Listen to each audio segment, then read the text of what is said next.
Good afternoon, everyone. Happy Sunday. Thank you all so much for joining our season finale episode of the Career Journeys. I am your host, Coach Stella OC, coming on with another wonderful guest to round out this series, Dr. Chukwemeka Mba. Near and dear to my heart on a personal level. Dr. Emeka or Chukwemeka, please let me know how you would like me to refer to you. Thank you so much for joining me today. How are you doing? Doing good. Thank you for having me. I really appreciate it. Absolutely. So, without further ado, because we always run out of time, so I want to dive right in because I know your journey is one that has many intricate parts. So I'm just eager to dive right in. So I'll start with our first question. If you could just tell us about yourself, your background, and anything you would like the folks to know in advance of you sharing your journey. Oh, definitely, definitely. Definitely. So I'm born and raised in Brooklyn, New York. Coming from a Nigerian household, as you may know. Really grateful for coming from Brooklyn because it's a very diverse environment. Um, very an environment full of minorities, white from coming from elementary school to throughout high school, even college. I was here in New York City, so it's they say anybody from New York City can make it anywhere, and I believe it wholeheartedly because we are succumb to like different temptations, we succumb to like different kind of things or circumstances we see in our environment because it's such a busy city. So I just remember growing up, just taking trains, buses, especially growing up with my dad in the African household. He really provided us with that foundation. Growing up with brothers, all three, four of them, in that one household is just, it just teaches you a lot about, being, you know, in part of like everybody, each other's lives, learning from your environment, being more wise when you go through different things. So it was a good upbringing, to experience things. And I think I was so molded with New York for a long time that it made me just understand kind of like the hustle and bustle, grinding, those kind of foundations that will lead you to any kind of career goal that you want in life, and especially when just having an active father in my life, who just enacts those kind of values in you, will push you further to anything. So I appreciate those. That's a little background with me. But also outside of that, just growing up from New York City, I enjoyed the little things, coming from just like playing basketball or just music, hip hop, urban things. I love all those things incorporated with it. So it was a pretty good upbringing. I'm not gonna lie to you. Yes, yes. Thank you so much for sharing that. It's interesting you said New York, it really paved the way, the environment itself. It seems like that influenced your work ethic and grind in whatever it was that you wanted to pursue. So let's unpack that a little bit. Let's still focus on childhood. When we're children, we're always asked, the number one question I think we're asked is, what do you want to be when you grow up? So what was it that you wanted to be when you grew up as a child, and how did you come to that vision? Oh man, it's funny. So I remember just as small as maybe like 7 or 8 years old, I was like, I want to be a train conductor. The reason why, the reason why I wanted to be a train conductor because of like the subways here, everything. I always thought trains was cool. Anybody who asked me is like, I definitely want to ride a train when I get older. I definitely want to ride it. Then growing a little up, middle school, I was like, I'm gonna play football. I want to play football. Like I want to be in the NFL. I want to do all those things. Join Pee Wee Football League. But over time, those things, little things you get kind of bored. Kids are very impressionable. They get out of things. They're just not interested anymore. You got to find your little niche. So over time, throughout high school, even like playing basketball or doing these things, all these little jobs I wanted to do, kind of molded into like what I was really interested over time. And that was, I was interested in like science, math, also like community work, working for a teen center when I was like around 16, 17 years old. So I was like interested in doing those kind of things, incorporating all those things. And I think somehow with all those things, I kind of wanted to diverge into medicine. So, and that's where it kind of finally ended off in. Okay. So you talked about your education around the math and sciences being what you tended to gravitate towards in school. Talk to me about your K through 12 experience. What was that like? I know you said you went to school in New York. Was it public school, and what was your experience like? Right from K through 12, I went through public school system. Um, Elementary school, they were all in Brooklyn, New York. Um, so I remember, my elementary school experience. I went through one elementary school. I bounced about because of moving. I was in one neighborhood in Clinton Hill, part of Brooklyn, New York. My grade, I guess K to second grade, and then I moved to East New York, Brooklyn, which is farther out from Clinton Hill, and then that's where I went from the grades of third to fifth grade. Um, you know, those environments. I would say what I learned about that school system is, New York City public school system. They do their best into incorporating a lot, in terms of education for those, especially in the inner city communities.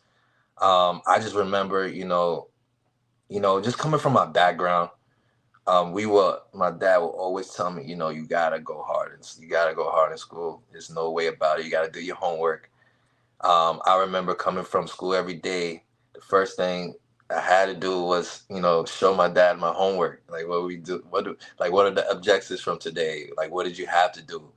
You want to see it clear in print, all those things. One thing looking back at it, growing up, is, a lot of people probably did not have that same kind of thing. I'll sometimes see kids in school that will come without a book bag. And I was like, bro, are you coming to school? Are you coming to class today, or you just like we playing today?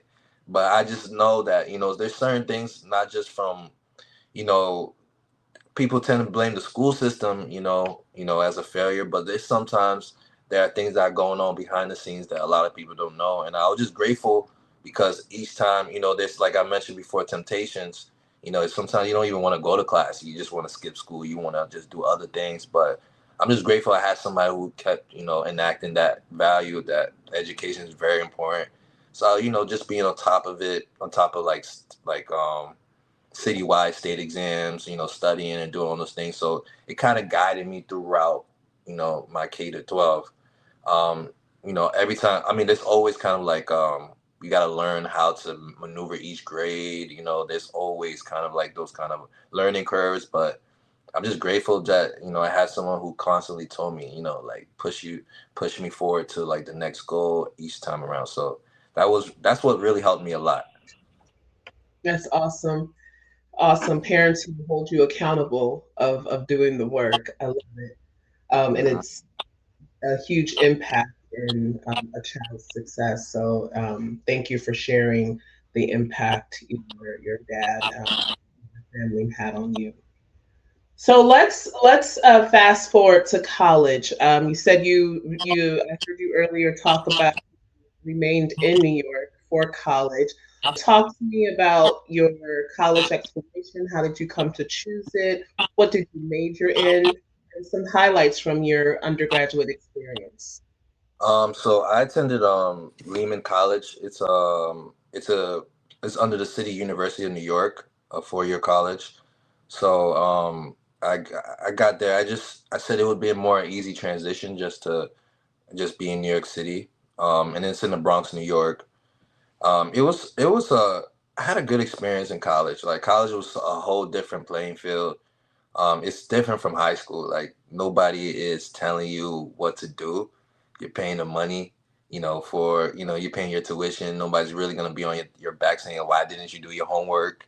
All those kind of things. So it kind of, as a 17, 18-year-old, it kind of molded you to kind of be more responsible in a sense. And I learned that it was like kind of that welcome to college moment when I was in, I majored in biology, by the way, just because I had the idea of doing medicine. And so I just remember and just like, doing like a bio 101 class, just the intensity of just like you have to like really study and, getting like a bad mark, maybe for the first time, like a mediocre mark kind of tell you like, oh, I really gotta, it's different from high school where you could just passively study and get away with it. But it was like, now you have to start, putting in work. So I started to learn from like the community I was with, like the pre-med community, about different kind of like tutoring and services of that nature. Had a pre-med mentor who kind of tried to guide me throughout this whole process. A lot of people would say he was pretty harsh, in terms of just giving you that real tough love. But I think that was also a help to just make me understand that sometimes this is a really competitive field. And so throughout college, I did so many courses under my major, bio major, like bio classes, chemistry classes, physics, just prerequisites towards getting into medical school. Um, Throughout that time, I met a lot of people. I met a lot of like people who were already ahead of me in terms of just the medical school process. And I appreciate them so much because they were minorities as well. And I think that's one thing I got from, my experience in these situations, especially in the minority, like majority environment, is that a lot of people are willing to help you in terms of getting to that next level, especially at competitive fields. And I just remember because I was just so pretty green in terms of like, what should I do to get to that next step? And I remember, people would tell me about volunteer programs, working in the community, and that was something that I overlooked, because we were so focused on just like the academic portion of things, the studying part. And so I kind of it brought me to also the opportunity to volunteer in the Bronx, in the inner city Bronx hospital and clinics, where I was just working with the just really working directly with the community, incorporating different like programs in terms of like going to the clinic at the same time and getting checked up, but like movement programs, dancing programs, music kind of the programs, which was interesting things I never kind of thought you could incorporate that time. So I think my college experience was like a time of just learning about different things, being more open to like participating in volunteering and also mentorship as well, tutoring. So I think it was a good time to just understand the community aspect on top of just academics too. Yeah. I love it. So many gems you just dropped in sharing that chapter of your life. The importance of community, finding your community, finding your space. Once you have a idea in mind, major in mind, finding community. And so you did with the pre-med. In the pre-med spaces, you got your mentor. And even though that mentor, uh, you know, from others was seen as too harsh and critical, you were able to discern and use that as a motivation, still value all the nuggets that that person on you. Um, and the other piece I just want to highlight for the folks is, the there's one thing the in classroom experience, but the how valuable the outside of the classroom experience was, especially for you volunteering, getting out there in the community, and having an understanding of what the real needs are and putting theory into practice. Um, so thank you for sharing the value and importance of that. I think that you're right. It is sometimes overlooked because it is a competitive field. The courses are no joke. As a resident assistant, I had a lot of pre-med majors and inorganic chem. Woo! Oh, that right there, yeah, I didn't even mention that. I didn't even want to. I won't grill you on what the hardest class was because I know that will probably be a very hard answer. Lot. Definitely. All right. So let's move on. So undergraduate experience, definitely very impactful. So talk to me through your decision to attend medical school, what that process was like, from MCATs to applying to getting acceptance and making the decision of where to go. Give me some highlights of what that looked like for you. Yeah, so that phase was it was pretty extensive. Right from finishing up my year in college. The first thing was to tackle was the MCAT, like you mentioned. That was probably like everybody's biggest kind of like challenge to kind of like get over with. So being in college, and this mentality about medicine. So medicine, medical school is a different kind of it's a different kind of like beast, as you would say, from college now. Right from going to high school to college, that's a different kind of like transition. Now going from college to medical school now, it's a bigger transition. So the MCAT represented that. So me, the first time, I'll be honest, the first time I approached the MCAT, I did not go there as very prepared. I didn't go in the mindset that, a mindset of like, you have to be in a medical school mindset. I just took it, the first time I took it, I just took it like, let's just see what happens. Waste your money and let's just see what happens. Anything could happen. Let's do it. I came back with the score I did not like at all. I was like, oh man, it's not a joke. This is really not a joke. So I think I really appreciate, those experiences where you just think that, you know, you could just get over things and just make you learn how to approach it next time. And I appreciated that experience because I learned like this is a very competitive field and it takes a lot of like work and dedication. So once just seeing that score, I said, you know what? Now I have to really dedicate my time. So I went to my mentor, my pre-med advisor, again, still around. I know he's gonna grill me about this thing. So he told me, no, you have to practice questions, do practice exams, resources that you could look at, and that was another thing. Is just you have to know, you just know your resources. Ask around. Um, a lot of times people, beginning of things, sometimes you tend not to like want to ask about where you get this stuff, where you get that stuff. Sometimes you don't want to seem desperate. Depending on your personality, you don't want to be desperate of asking people, how do you do this? How do you do that? But that is the most important thing you could do in this process, especially getting in, because there's so much information out there that people have and resources that will help you to get to that level. So, I was just asking around people who are already, in that process or already in medical school, how they do it. And, I learned these different practice exam resources, whether it's from Kaplan, whether it's from exam takers. I forgot what that brand was. All these different brands, AAAMC, all these different things. I learned about that stuff. I learned about doing practice questions religiously. Um, on top of not just that, the process of getting to medical school was holistic. So it incorporated what did you do, not just the academic side, but also the volunteer work, the things you did in college, the communities that you joined. So I participated in that throughout my time there. Um, Even during college, I was working in the library, in my local library in my neighborhood. So those different things, I think it really shaped my, just shaped my whole journey because, it's kind of like you're hustling, doing different things, but everybody has their unique ways of hustling, which is all interesting, whether you came from this community or came from that community or you did this. This person was working at a park. This person was working at a medical lab. This person was working at this as a lifeguard or anything like that. Everybody's so unique, and that's how I feel like the application cycle is. They'll really appreciate that, where your background, how that meant to you. And I just felt like, not just working hard in terms of getting that good grade, my good work, good like a good exam score, but also what my community meant to me.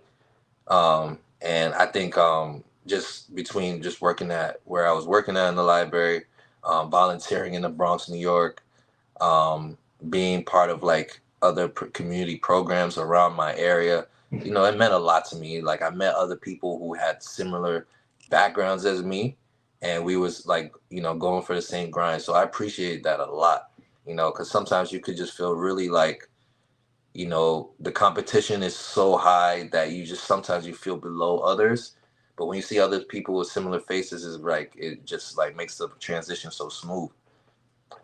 So with that, I studied like for almost maybe a year for that MCAT on top of doing all those things. And then finally, I did the real study and I did the real incorporation of resources. And then finally I got a score that I wanted. And that was between the years of 2016, 2017, or 2017, 2018. So I finally applied, medical school. Um, it's a lot of money in terms of, applications and everything. So just working part-time jobs, trying to just incorporate all that into applying to so many different schools just to cast a wider net.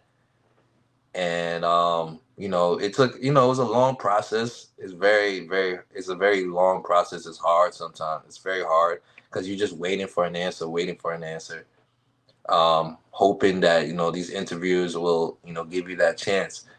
And after all that, for that whole year, taking that whole year off of doing those things, finally got into the medical school, which was Meharry Medical College and HBCU in Nashville, Tennessee. So I really appreciate them looking back.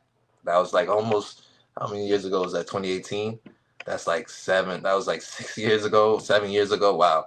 So I always appreciate them for, giving me that opportunity because that was a good moment, and that was just like the beginning of to where we at right now, and it all starts from there. So it was a good feeling though. It was a good feeling.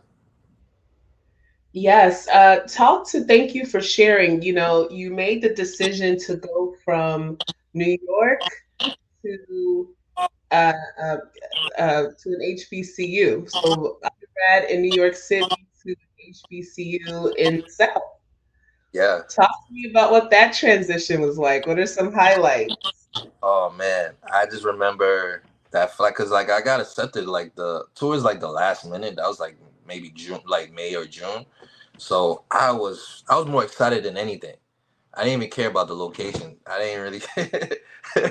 I was like, you know what, we're gonna make it. We're gonna, work it out. I just remember going on a plane ride, with family, and I went there to my new place, and I just remember just because I've been to the South long time ago. It's just like as a kid, it's different than as an adult. So you don't really remember things like that. But going there, I was just like, wow, first of all, everybody is quiet. Is not quiet. Everybody is friendly. Like it's so different for me. That's a culture shock for me in itself. Coming from New York because me just actively just going around the neighborhood or walking through places. I think one funny moment is when I saw people like somebody around my age group. It was like a group of guys or something. They were just looking at me really hard, and I was like, I don't like the feeling of that. I don't like that. Coming from New York, we just don't like people looking at us too hard because we don't think something else is gonna ensue. But then I just saw the next moment he was just like nodding his head. He's like, and then I was like, okay. And then I seen other people do the same thing. I'm like, wow, people have manners here. It's like I was like I was like, okay, people have manners. Okay, that's a real thing. So that was like a culture shock in itself. The food is wonderful there. It took some time, just to transition from a hustle bustle city where everybody just moving on their own, minding their own business, to just a place where people will actually actively help you or say good morning to you, give you eye contact. So that was something I've really appreciated. To understand that culture of things. And then just getting used to just like, the peacefulness of the city. It was a smaller city. Um, it was a city that was built on just country music, all those different things. But I learned to appreciate that over time. I just learned like enjoyed the fact that I could be amongst um, people that I weren't used to seeing growing up as well. But I just learned to appreciate that. It was a good experience. I think I enjoyed that 4 years because not just that, it was also being in a HBCU community. And that was different in itself. I think being an HBCU medical school, I will recommend that a lot to minorities, especially African Americans, people of African descent. I'll recommend that a lot because that in itself is a community where they'll really help you. They'll really help you there. The people, the students that go there will help you with resources. They'll actually come up to you and say, if you need help with anything, just let me know. If you need help with this, just let me know. They'll see that you're new. I just remember one experience where one upperclassman came up to me, approached me in the library, and just welcomed himself. It was like, I'm not used to that type of friendliness. I'm just not used to it at all. Just coming up from where I was coming from. So just the fact that he reached out to say, just let me know, this is the resource to use for these things. I got you with this. I was just, I appreciate that a lot. I don't even know what to say about those kind of things. You just look back and you just say, wow, I thank God just to be around this kind of environment to help me. And I think that right there helped me along the way, helped me to just be more resourceful for people who are coming up and everything like that. It just learned me those kind of traits you want to take with you and, further to your profession. So those 4 years, first year of medical school was hard. I'll tell you, it's just a hard transition. But I think after that first year, it just gradually just get better. Your confidence build up, especially with the people that you're around. It just it led me through just going through those 4 years, and I appreciate it so much. I like the experience. Awesome. Again, so many things you discussed and touched on. Just want to highlight a couple things. The power of attending an HBCU, not only is and not only in the undergraduate experience, but how impactful it is in within the professional services, the terminal degree Yeah, programs such as medical school. I often hear those same remarks and reflections from other folks who've gone to HBCUs for law, for medicine, for MBAs. They all share that the importance of attending an HBCU for those particular programs and how influential community was in an environment where, on the other hand, I hear stories of how competitive and individualistic medical school programs can be, but it doesn't sound like you had that experience. no, no, not at all. I don't think. I mean, I think everybody's brilliant. When you're in an environment full of brilliant, like just intelligent people, the competitiveness is there regardless. But I didn't feel it as much. It wasn't really straight smack to the face. I feel like it was more so oriented to everybody. Let's progress to just where we want to go. There's no I didn't see overt gatekeeping. I didn't see those kind of behaviors. There's a lot of, in the medical community, like a medical environments like that, there is a lot of just kind of like those kind of, that mentality of, I want to push myself more, individual mindset, mentality where I just want to push myself more than the other people. I'll set the other people back kind of mentality. But it wasn't really like that where I was. I feel like it helped a lot that everybody wanted everybody to progress. And I feel like most people that I knew, we made it to that point where we could get to the other level because everybody was just so willing to just share, to, provide that kind of wisdom, the knowledge to just go to the next level. And I think that really helps a lot. And I think it's something to think about, especially people coming from these communities, inner city, underserved communities. Just think about it. It makes you feel good and confident about yourself, which is something that you need a lot in these kind of environments. Yeah. Absolutely.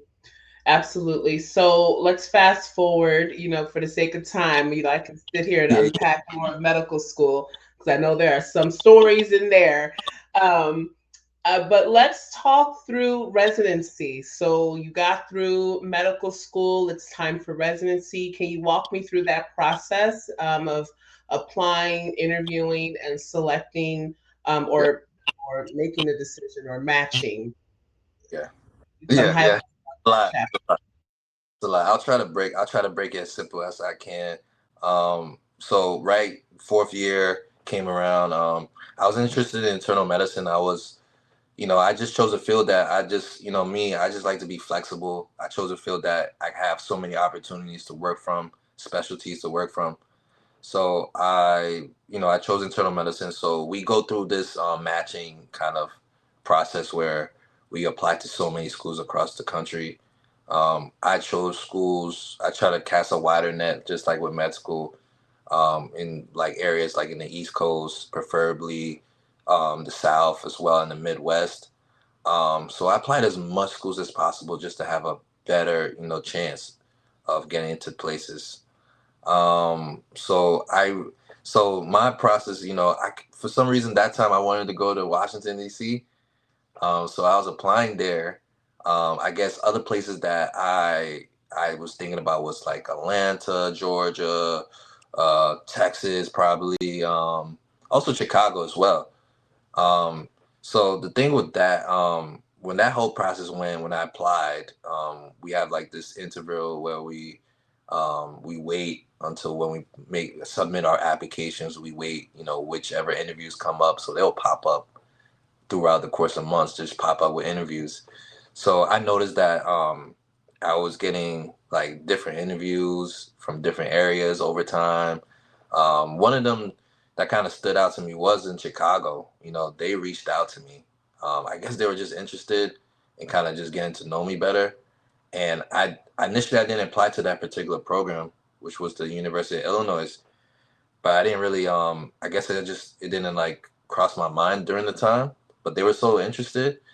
They emailed me showing interest, so I just I definitely put that in my application. And so by the time it got to the point of towards the overall interview season, where like towards the ending of it, um I mean, I remember University of Illinois was one that stood out to me in the interview process when they finally interviewed me, because you know I'll say the thing to get out of this story is that with getting interviews and selecting a program for residency, just to please like just find a place where you feel like there's a good environment.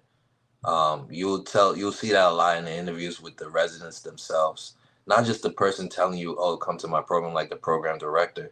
I'll say the residents just look at how close knit they are, how enthusiastic they are, because residency regardless is always it's just a very very I like a not a high stakes environment, but just very involved, demanding, that it takes a toll on you regardless of the fact.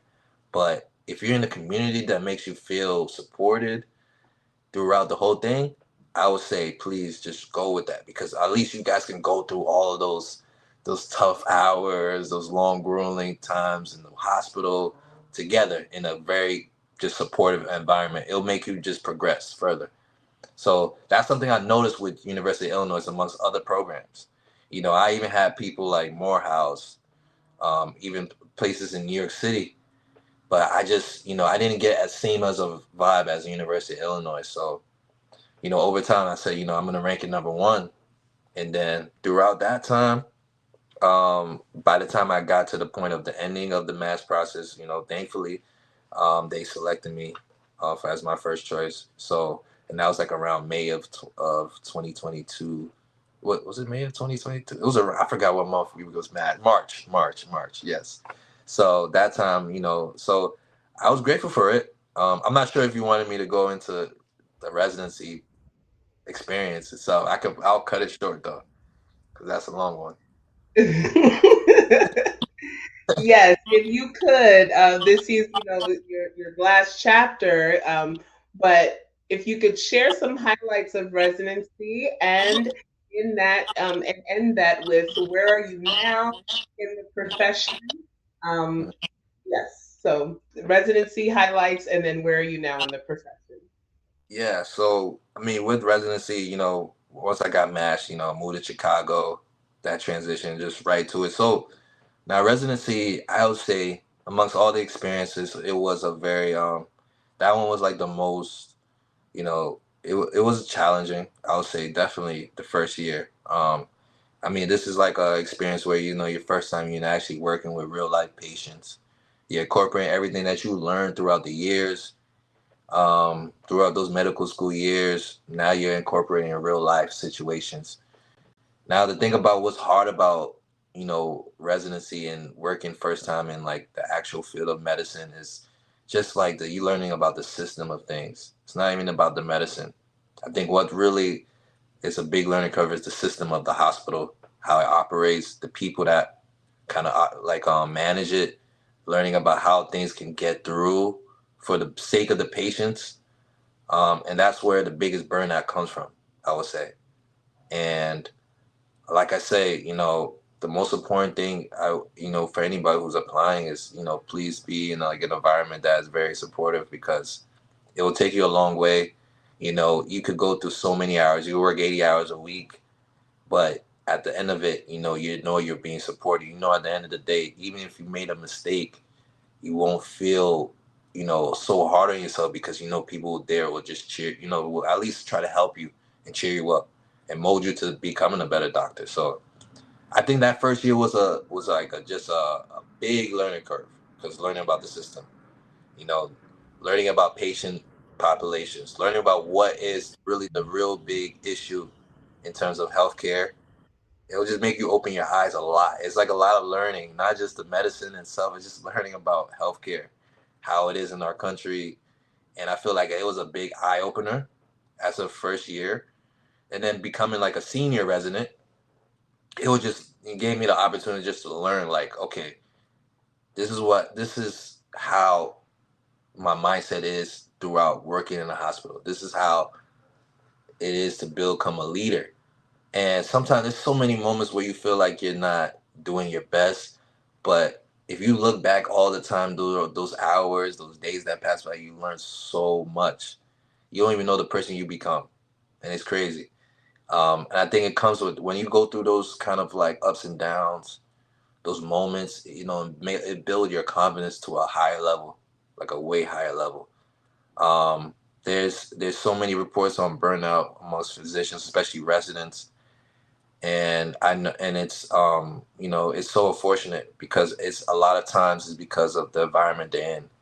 Is that it doesn't help that you already have the stress of working long hours, but on top of that, having no support in your environment you're working, being berated for any little thing you do, and also there's microaggressions, in particular towards particular groups, and those are some things you just have to maneuver. Those are natural things that it's so hard to maneuver sometimes, but man, I think that experience of residency in itself was just it was it comes with frustration, annoyances, not just because of the direct, the direct interactions of the day, but it's just the system, and it's a bigger frustration till this day, because it's like you don't know the answer to what can we make it better, you know, what can make it better that we don't have this kind of rollover of patients coming back for the same thing, not getting the certain services that they could get after being discharged from a hospital. So I think it's just more so that experience opened my eyes more to something deeper, like deeper Mm. for real. I think more than just the fact that I went through residency. It made me understand about what healthcare really is out there.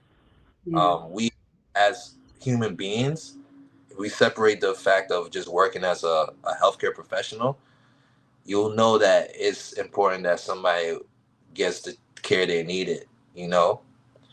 But when you work and you see when you're in the healthcare professional perspective, then it's a weird dichotomy of seeing it as a business, and it's weird, it's very weird. And I started to notice that kind of just like that duality of like medicine is just weird. And so that's Mm. something I that whole journey, to be honest with you. Yeah. Yeah. Yeah, I can imagine, as far as like, so, my background is in student development and student development theory. You are now, you recently completed your residency and you're going into the profession, and your eyes have been opened to the system. So I'm I'm excited for you in um, because you are I feel like you have been trained and developed and in the position to make impactful change. So now that you're learning the system that is the medical care system in America, I'm excited to see what ideas and what innovative thoughts you have to addressing the inequities.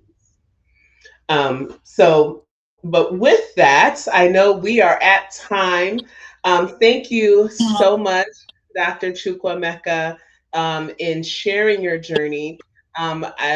Two-part questions before we get into our Spitfire. If you can talk to us about where you are now in your role, and what advice. I know you've been giving out advice throughout, but what advice would you give to someone who is interested in pursuing medical school, um, and yeah, what advice you would give to the next generation, and where are you now in the profession? Okay, definitely. Thank you so much. I so currently right now, I finished my residency program about a little over 2 months ago. So now I'm working in Houston, Texas as a hospitalist.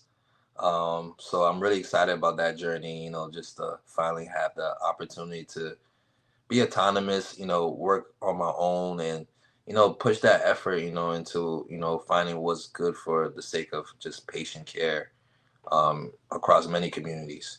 So I'm looking forward to that. And Houston, Texas too. It's really a cool city, so I'm really looking forward to that.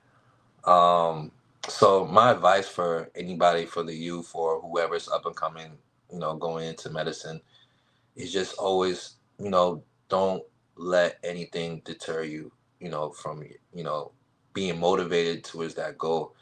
And it sounds very cliche, of course, but there's it's so easy, across the medical journey to be can get drift off track because of a certain circumstances, whether you didn't get that certain grade, you didn't get this certain you just don't have this certain kind of like requirement that you supposed to have to get into this certain program or this and that. And I think never you just don't feel deterred because there's so many people with these similar stories, and it feels like you're the only one all the time because there's so much people in this world who's not going to say anything. There's so many people in this world who may go through the similar thing but not going to say it openly. But when you do find those people, you'll be surprised. There's a lot of people in a similar situation.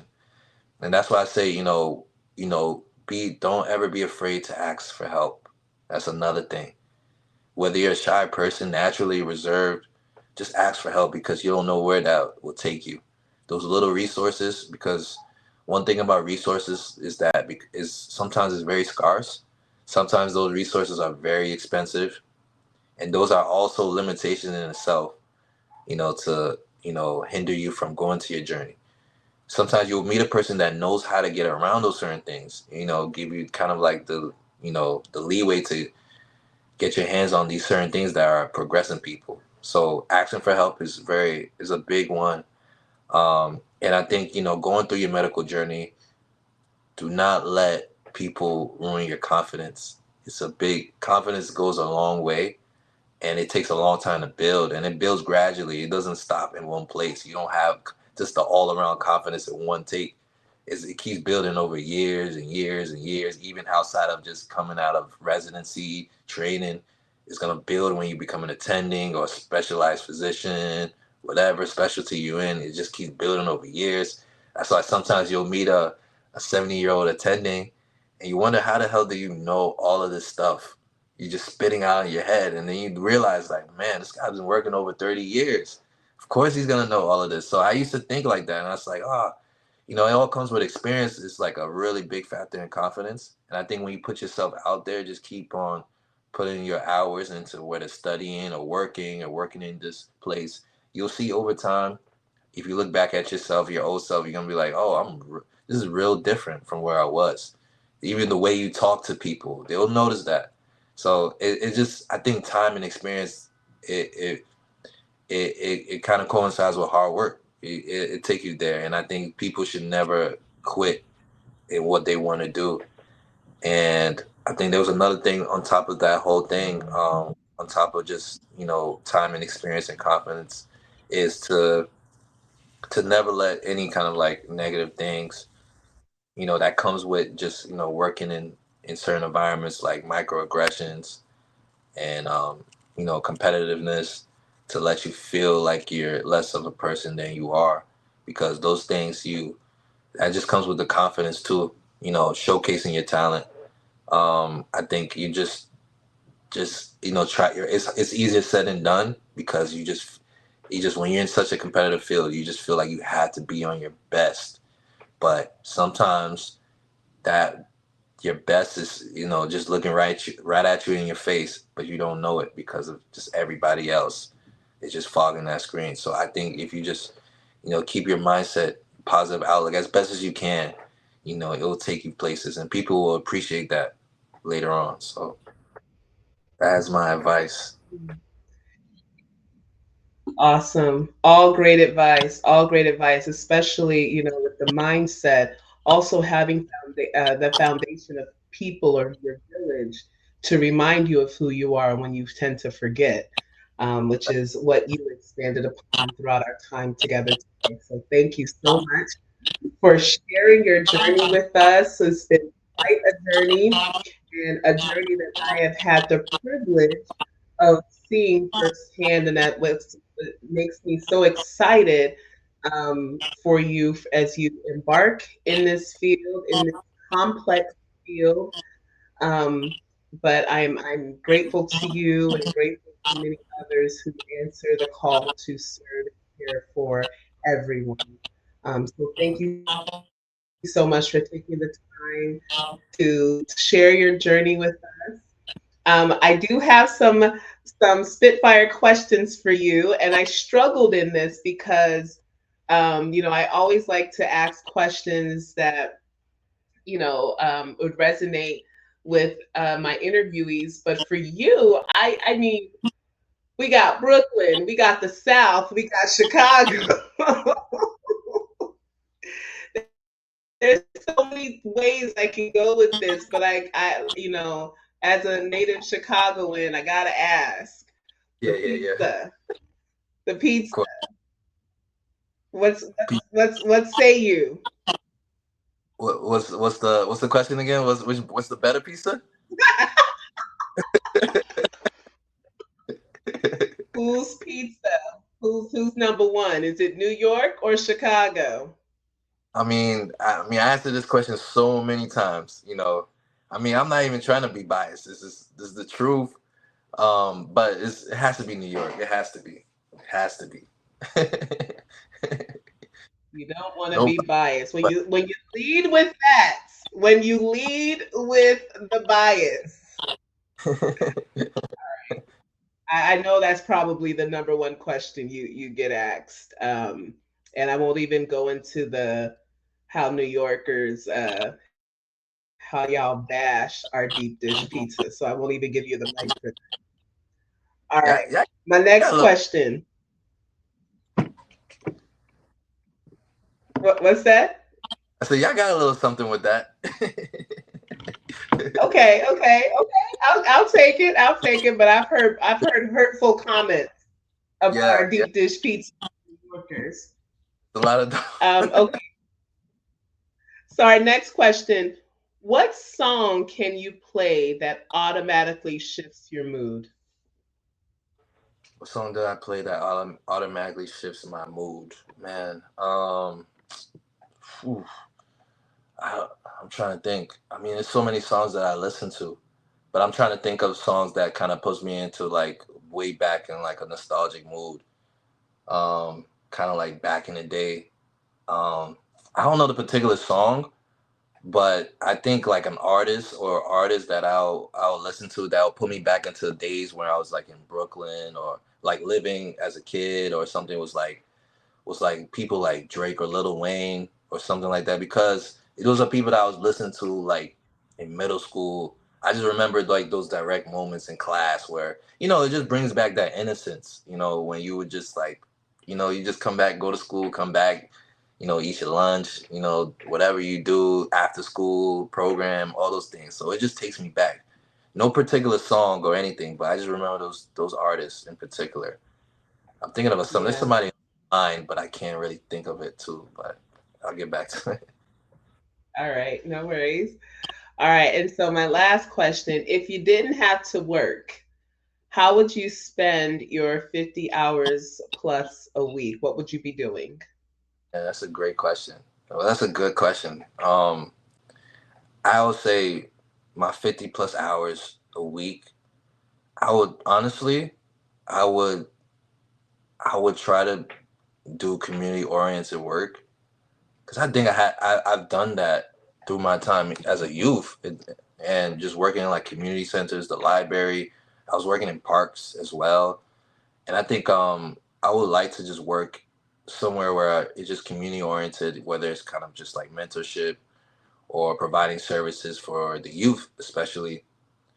Um, and then partially just like being, you know, involved. This is something kind of new over time that kind of just built up. I just wanted to have just like a more insight on is just like, you know, see like seeing like different business ventures, like just you know, putting my hands towards kind of like making my own business in any particular thing.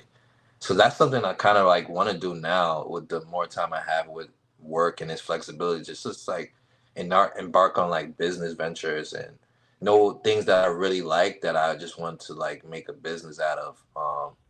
You know, something like in terms of just like urban development or things of that nature, or even working in terms of just like things that I like, kind of like like street like fashion and like kind of like urban things like like urban journalism in terms of that nature. I used to love that a lot, you know, watching just like different blogs or anything like that, being a part of that. It just like I think it just being incorporating all these little things, being like more so like an entrepreneur in a way. Mhm. Like I'm just like that kind of like I'm trying to do that, but you know I was stuck in this whole medical school kind of journey, so you know you don't have the time. But that's something I kind of want to embark myself on, like just be participating in and just like see what I could work with in terms of that and see where that takes me. Awesome. Awesome. Well, Dr. Chukwemeka Mba, thank you so much for joining us today, sharing your journey. You all, thank you all so much for sticking with me throughout this entire summer series. I hope that you all got some nuggets, some advice, some inspiration from these everyday individuals and their career journeys. If you are interested in becoming a guest on this series, please feel free to reach out to me. You can find me on Instagram at Coach Stella OC. You can also follow me or subscribe on my YouTube channel at Coach Stella OC, and just reach out. Happy to interview you, to give you space to share your journey if I hope that it inspires others as they pursue their professional journeys. Thank you all so much, and I will see you soon. You for having me. Thank you so much. Absolutely. Thank you.